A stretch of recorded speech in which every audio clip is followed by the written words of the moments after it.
matched with this woman on Bumble last spring, and to this day, I still don't know who I actually met that night. Her name on the app was Rachel. She looked normal in her pictures, nothing crazy or overly edited, just a cute brunette who worked in marketing and liked hiking. We talked for a few days, and she seemed down to earth. No weird messages or vibes. She didn't push for anything, and she actually wanted to go slow. Honestly, it felt refreshing compared to the other matches. After about a week of talking, we agreed to meet up for dinner on a Wednesday night. She picked a restaurant in a quiet part of town, a little nicer than the places I usually go, but nothing too crazy. When I got there, I texted her that I parked. She didn't answer. I waited at the entrance, checking my phone every couple minutes. 10 minutes went by, then 20. I thought maybe she got stuck in traffic.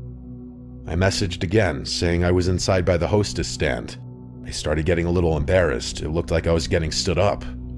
The hostess asked if I wanted a table, and I told her I was waiting for someone. She told me no one under the name Rachel had checked in. Now 30 minutes passed, and I was about to leave when a guy came in and walked straight up to me. He was maybe mid-40s, scruffy, kind of heavy, wearing a black hoodie. He asked me if I was Jake. My name wasn't on the reservation, so it caught me off guard. I told him yes, and he said he was Rachel's brother. He told me Rachel wasn't feeling well, but she still wanted to meet me, and she asked him to pick me up and bring me to their place since it was really close and she didn't want to cancel. The whole thing already sounded weird, and I asked why she didn't text me that. He said she tried, but her phone died, and she didn't really want to bail on our date. His tone was calm and polite, and he didn't seem aggressive or anything, but this was just a little off. I asked where she lived, and he said just a few blocks over, and that driving would be easier because the sidewalks were icy. I stood there debating it. A part of me felt like a jerk if I refused, like maybe she really was sick and embarrassed. But the other part of me felt like nothing about this was normal. I told him I was fine walking. I asked for the address. He said it would be better if he showed me. That's when something in my stomach told me not to go. I told him I'd rather reschedule, and I started walking toward the door. He stepped in front of me, not aggressively, but just enough to block my path. He said Rachel would be upset and that she specifically asked him to bring me. I told him I'd text her later. He stared at me for a few seconds, then stepped aside and said, "Have a good night," in a tone that sounded more like a warning than anything else. I left the restaurant fast and got into my car. I locked the doors immediately. As I pulled out of the parking space, I saw him standing outside the restaurant watching me. I drove away thinking that was the end of it, and maybe it was just some weird misunderstanding. Later that night, around 11 p.m., my phone buzzed. It was a message on Bumble from Rachel's profile. It said, "Why didn't you come?" I replied that her brother came to the restaurant and told me she was sick. She answered instantly, saying she didn't have a brother. All I could think was, what? I told her exactly what happened, and she stopped responding. I figured maybe she was freaked out too. I tried to sleep after that, but around 1 a.m., I got a notification that someone was trying to log into my email, then my bank app, and then my Instagram, all within minutes of each other. I changed my passwords and turned on every security feature I could. I didn't quite connect it to Rachel's situation at first. The next morning, I checked Bumble to see if she had replied, but her profile was gone, completely deleted. Around noon, I got a text from an unknown number. It said, "You should have come with me." I showed the text to my roommate, and he told me to block the number and report it. I blocked it, but the messages didn't stop. New numbers kept texting me, different area codes. Each message was something short and vague, like, "We saw you, next time don't waste my time," and "You made it harder for yourself." At one point, a message came through that used my full name, not the name I used on Bumble, my real legal name. I didn't answer any of them. That night, while I was home alone, someone knocked on my apartment door. I was on the couch, and I could not move. After a minute of silence, there was another knock, harder this time. I thought about calling the police, but it had only been 2 knocks, and I didn't want to sound paranoid. I looked through the peephole. No one was there. The hallway was empty. I stepped back and waited. After a few seconds, I heard heavy footsteps walking down the stairs. The next day, I called the restaurant and asked if anyone matching that guy's description had a reservation or had checked in around the time I was there. They said no. I asked if anyone had been standing around outside looking in, maybe waiting for someone. The hostess told me one of their servers actually mentioned a man in a hoodie pacing back and forth outside for almost an hour before I arrived. She said they thought he was waiting for someone, but he never went inside until he walked directly up to me. I didn't tell her the rest. I felt sick thinking how long he had been watching the entrance. I reached out to the local police and gave them the number that had texted me first. They weren't able to trace it to anyone, and since no crime had technically been committed, according to them, they couldn't do much. I deleted Bumble, I changed my phone number, and I changed all my passwords. Things were quiet for about a week. Then, one night when I was taking the trash out behind my apartment building, I found a folded piece of paper shoved under the handle of the dumpster. It had my name on it. I opened it. Inside was a printed photo of me from the night of the supposed date. Me standing inside the restaurant lobby looking at my phone. The angle was from outside the window. Someone had watched me the entire time. On the back of the photo, it said, "You." I couldn't sleep for days. I started staying at friends' houses. Every little sound made my heart jump. A few days later, I checked the dumpster again and found nothing. I became really hyper-aware of my surroundings. Eventually, the messages and everything stopped. Or maybe they just stopped showing themselves to me.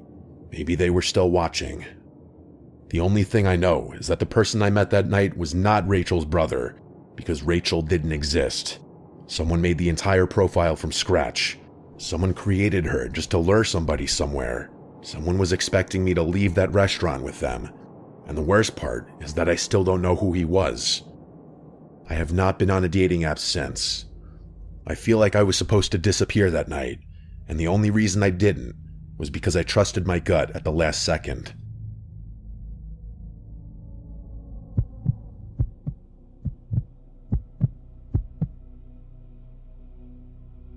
After turning 30 years old back in January, I started getting sick of being single. I hadn't been in a real relationship in several years, and I wanted to get back out there. I had always resisted online dating, but I eventually decided to bite the bullet and download the dating app Hinge. After a few days of using the app, I did end up with several matches, but none of them ever amounted to anything. One Monday night, I was chilling at home watching hockey when I got a phone notification from Hinge saying that I had matched with a girl named Rebecca. Her profile looked legit. She had a photo of herself at her job, a short video of her and her friends at a bar shooting darts, a picture of her at an outdoor concert, and a regular selfie of just her face. I thought she was very attractive, so I messaged her. Before long, we were having a nice conversation about our respective jobs and hobbies. She seemed cool and normal, so I asked her if she wanted to meet at a local arcade bar that Friday. She took a while to respond, something like 4 hours. At about 1 a.m., she finally got back to me and agreed to the date. After our plans were set, I didn't hear from her at all for 4 days, until literally 30 minutes before our date. She sent a text that just said, "On my way," at our agreed upon time. I pulled up to the bar and was immediately surprised by how slow the place looked. This was a Friday at 8 p.m., and this bar only had 2 cars in their parking lot. I pulled into a spot right by the front sign of the bar. Mere seconds after I put my car in park, I got a text from Rebecca saying that she was having car trouble and that she was parking on the other side of the bar. This immediately struck me as super suspicious, since the other side of the bar was nothing but a few dumpsters and a fence that separated the bar from the woods. It didn't make any sense how she would even end up back there. I tried calling her, but after one ring it went to voicemail. I hung up and immediately received another text from her that said, "Please just come around back and help with my car." Alarms were going off in my head, but I wasn't immediately sure what to do. I sent her a text that just said, "This doesn't feel right, I'm leaving." I know that sounds a little dumb in retrospect, but I was seriously unsure of how to handle the situation. After sending her the text, I put my car in reverse and started leaving the parking lot. As soon as I was about to turn off the lot, 2 men in ski masks came running out from behind the bar straight towards my car. They didn't appear to be holding any kind of weapon, but I was definitely not going to wait around any longer to find out. I sped off all the way back to my apartment. Once I got back home, I noticed that there was a big dent on the top of my car's trunk, as if one of the guys had thrown a large rock at my car as I was speeding off. I didn't even notice a heavy object hitting my car. That's how scared I was in the moment. I called the police and told them the whole story, but at the end of the day, there wasn't much they could really do. They said they would keep me posted if any leads came up, whatever that means, but I haven't heard back from them. Weirdly, this didn't totally scare me off dating apps, since I figured the odds of that happening again are very slim. Still, I'm much more careful about meeting people off of them, and I make sure to call or FaceTime women before meeting them.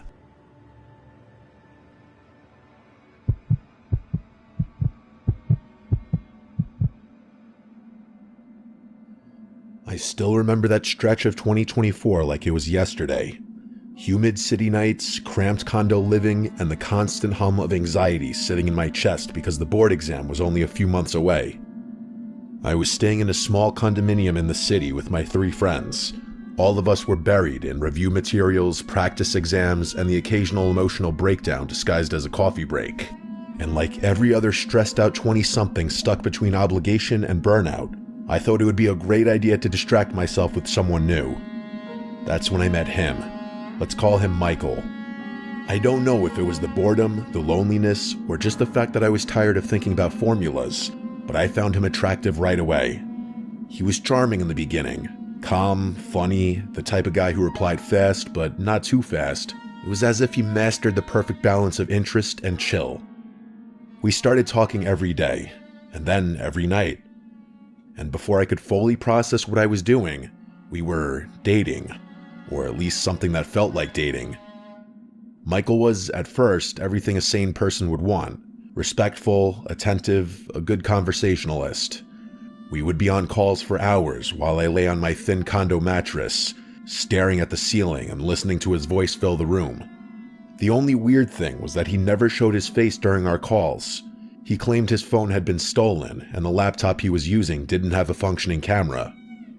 I didn't question it at first, but slowly, little red flags began popping up like notifications I kept swiping away.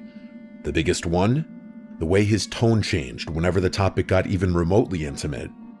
Out of nowhere, this man would ask me for explicit selfies every single time. I shut it down firmly every time. I wasn't comfortable with that, especially online. I told him that straight, but it was like talking to a dog in heat. No, scratch that. A dog in heat at least has the excuse of being an animal.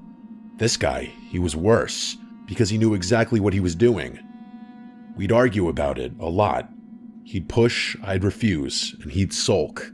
Sometimes he'd apologize, sometimes he'd respect my boundaries, only to ask again the next day like we didn't just fight about the same thing.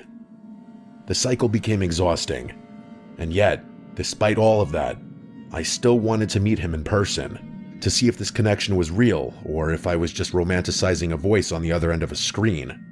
But every time, and I mean every time I suggested meeting up, he had an excuse.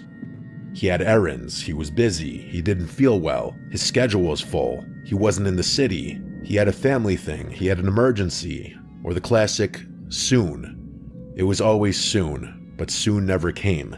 And somewhere between the late night calls, the excuses, the constant sexual pressure, and the growing pit in my stomach, something in me began to shift. Something wasn't right with Michael, and I felt it, long before I admitted it. My friends had been warning me for weeks. Every time Michael dodged a meetup, every time he gave some vague excuse about his broken camera, every time he pushed for explicit photos but refused to show so much as half his face, my friends would exchange looks. Does he not show himself on video call at all? One of them asked one night while we were reviewing in the living room. Not even a quick flash of his face? Another added. I shrugged.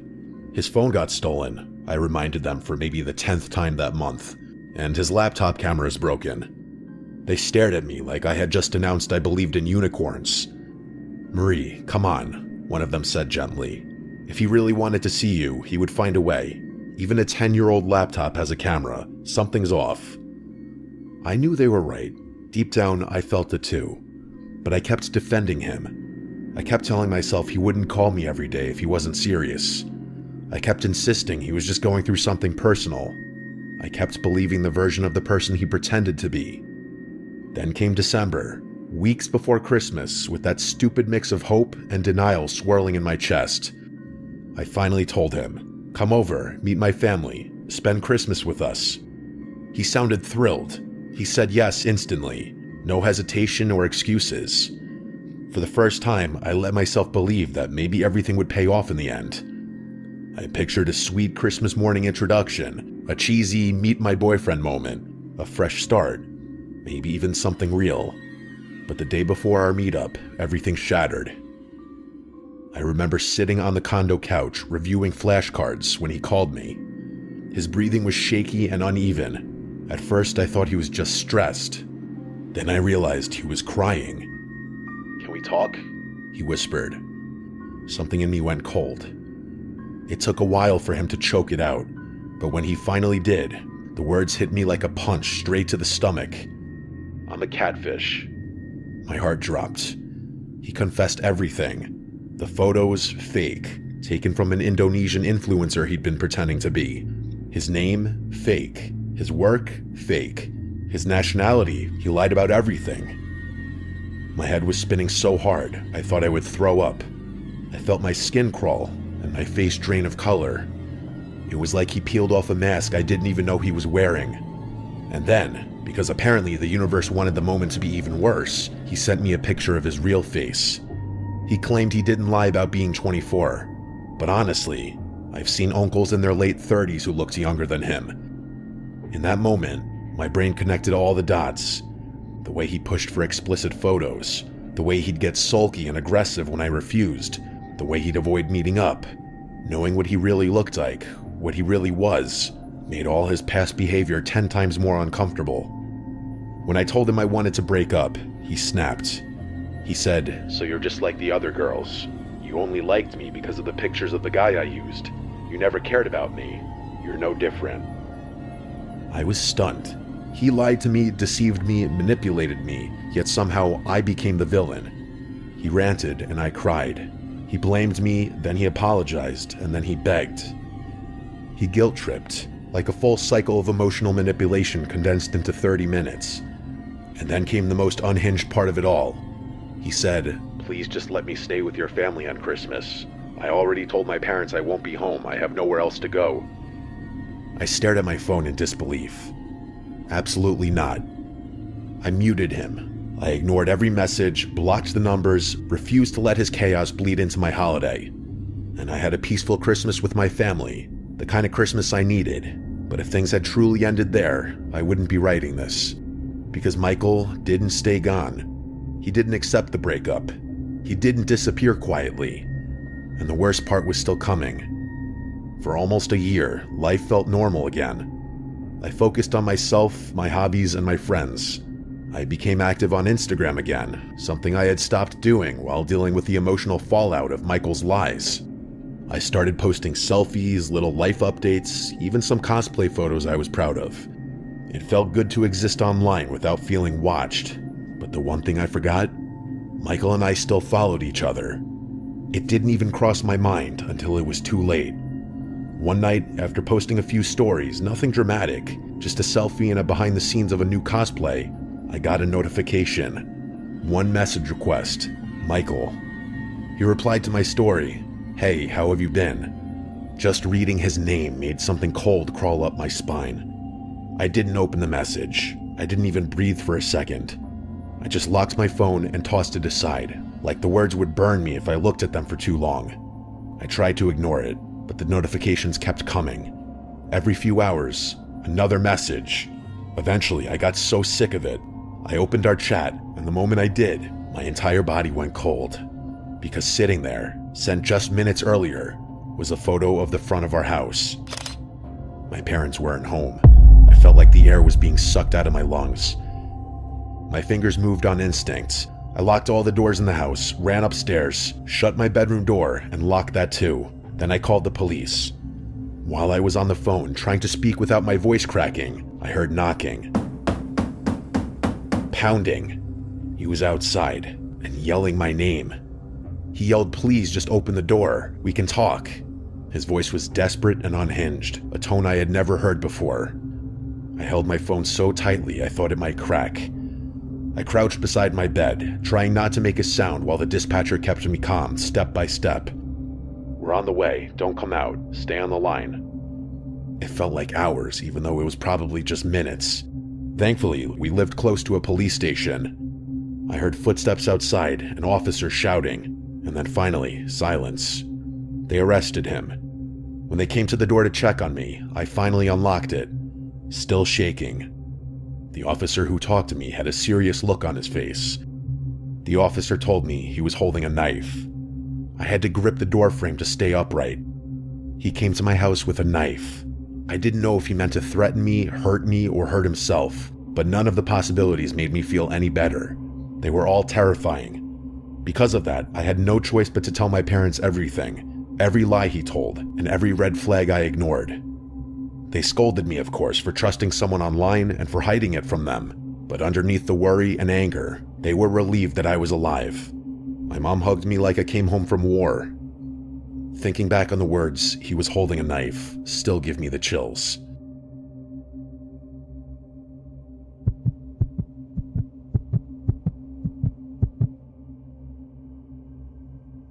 I've never been a big dating app guy. Maybe a little bit in college, but mostly Tinder when I was messing around. After that, I had a 4-year relationship.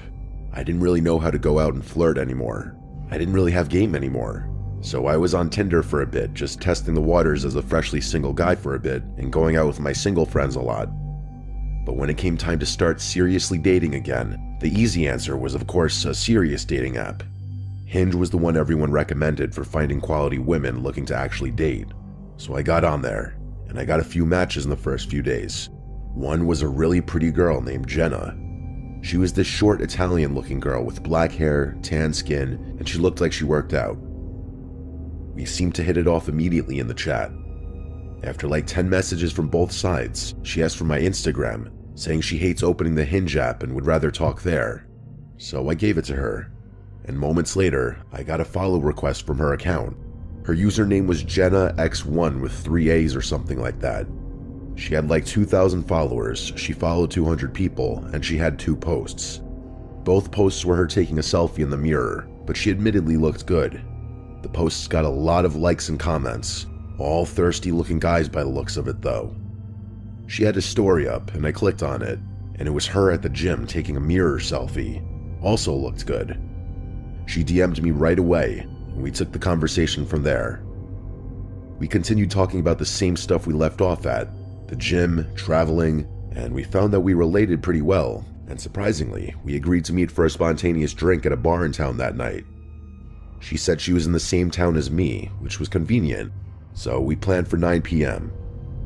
I knew the bar we were going to quite well, and I kinda knew the bartenders, so I decided to go a little early. The bar was slightly busy, but there were open bar stools at the bar, so I sat at one seated away from people. It was like 8:50. The usual bartender came over and greeted me, and she gave me an espresso martini. I casually took some sips and DM'd Jenna that I was there, but that she can take her time. Then I went through her profile a little more. I went to her tagged pictures. There were none. I went through the comments again, and there truly was not a single comment from a female.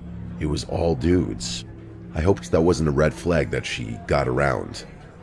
Then, around this time, a man sat down on the bar stool next to me and greeted me saying, "How you doing?" and I nodded with a smile. I went back to looking at my phone, but the man next to me continued to engage in conversation. He asked if I come to this bar often because he recognized me. This is when I took a closer look at him. He was maybe like 38, just slightly gray, kind of overweight, and a patchy beard that he definitely should have shaved. I didn't recognize him at all though. I told him, yeah, I come here once in a while. He then reached out his hand for a handshake and introduced himself as Rob. Oh brother, I thought to myself. I wasn't in the mood for this. But I shook his hand and introduced myself as well. Around now, the bartender came over and said, "Finally decided to get a drink, I see," to this guy. He gave a weird, subtle laugh, but that kind of made me think for a bit. Was he already here, and he just came up to the bar to talk to me? I DM'd Jenna again, saying, "Help me, this weird guy I think is hitting on me," as a joke. But I realized my previous DM to her was left unseen. I asked her if she was on her way. Then I went back to looking at her profile, and I decided to check her following list, and I realized she didn't follow a single female, only dudes.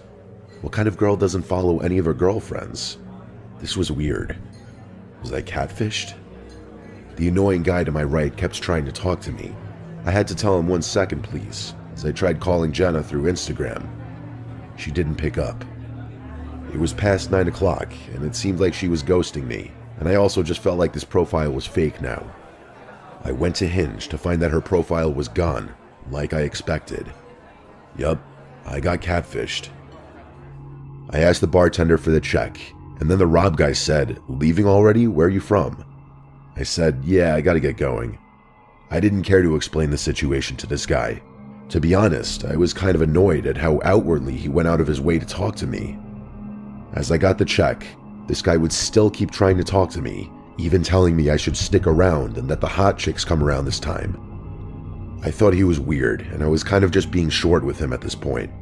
I may sound like a douche, but if you met the guy and experienced the way he approached, you'd have been annoyed too.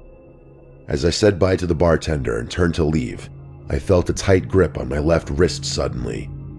I turned to see the man had his hand wrapped around my wrist. I said, "What the fuck are you doing?" loud enough for other people to notice and turn their heads. He started whispering to me and making a weird face. He said, "I'm Jenna. I'm sorry. Please don't go." I felt disgusting, like I needed to take a shower. I felt like throwing up. I felt violated. I broke free of his grip and hurried out of the bar to my car. It was a quiet drive home. I didn't play music. I didn't call anyone because I was still taking it in, and it felt embarrassing. When I got home, I collapsed into bed and stared at the ceiling for a bit, just absorbing what happened. I went to Instagram to go block the Jenna account, but it appeared he already blocked me, or he disabled the Instagram account entirely. This quickly became an experience I just wanted to put behind me. I turned on the TV and just tried to move on. I'd tell people tomorrow. And after I turned off the light is the part that made me hate having a bedroom on the first floor. There was an aggressively loud bang on my window. The blinds were closed and I couldn't see to the other side. Instead of yelling "Who's there?" I decided to stay quiet. I watched the blinds in horror, and then there was a voice on the other side, a man's voice saying my name, Scott, over and over again. I refused to acknowledge it, but he knew I was in there. He could see the light of the TV. He might have followed me without me realizing. He just kept saying Scott. He had to have said it like 10 times before it stopped. I stayed in my bedroom the rest of the night, and the next morning, I lifted the blind to see this. A note on the other side of the glass, saying, "I'll be watching you." I didn't leave my apartment the rest of the weekend. I moved a few days later.